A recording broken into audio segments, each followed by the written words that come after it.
Judas Iscariote, l'un des 12, alla vers les principaux sacrificateurs afin de leur livrer Jésus. Après l'avoir entendu, ils furent dans la joie et promirent de lui donner de l'argent.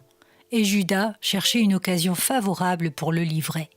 Marc chapitre 14, versets 10 et 11. Le plus grand problème de Judas était son attachement à l'argent, et c'est ce qui l'amena à trahir son maître.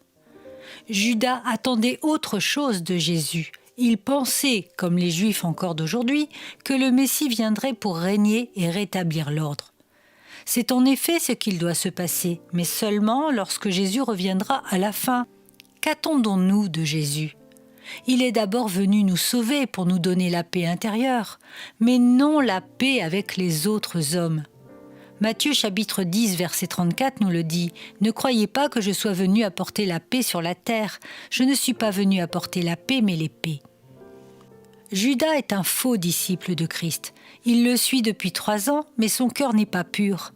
Il vit aux côtés de Jésus, mange avec lui, le suit partout là où il va, l'écoute, reçoit ses enseignements, voit ses miracles, reçoit même sa puissance pour chasser les démons et guérir les malades. Et pourtant, c'est un faux frère, comme il y en a beaucoup parmi nous. Jésus a dit que certains s'entendraient dire « Je ne vous ai jamais connu », alors qu'ils auront fait des choses miraculeuses par la puissance de Dieu. Judas ne connaissait pas le cœur de Dieu. Il ne cherchait que son intérêt personnel. Ce qu'il voulait, c'était réussir dans la vie et être reconnu. L'argent était son Dieu et c'est ce qui l'a trahi.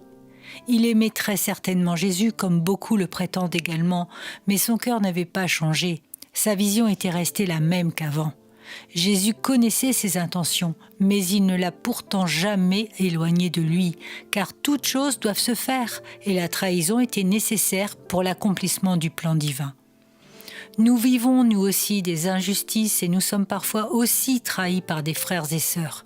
Et même si nous devons dénoncer le péché, selon Matthieu 18, 15, et nous éloigner de ceux qui causent des divisions, selon Romains 16, 17, nous ne sommes pas en droit, malgré cela, de juger ce qui nous entoure, car seul Dieu sait qui est régénéré et qui ne l'est pas. Nous devons nous protéger, mais nous ne devons pas pour autant suspecter. Dieu est juge et doit le rester pour toujours. Aimons et bénissons, voilà la part que nous devons accomplir.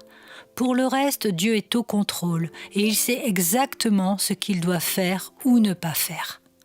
Pleinement responsable de ses actes, Judas était néanmoins indispensable pour le plan de rédemption.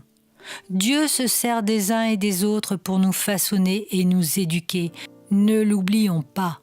Cela fait partie de l'œuvre qu'il veut accomplir dans notre vie. Ce n'est pas à nous de séparer les boucs d'avec les brebis. Notre rôle est de suivre le Seigneur et de le laisser s'occuper de nous comme il l'a décidé depuis toute éternité. Faisons-lui confiance.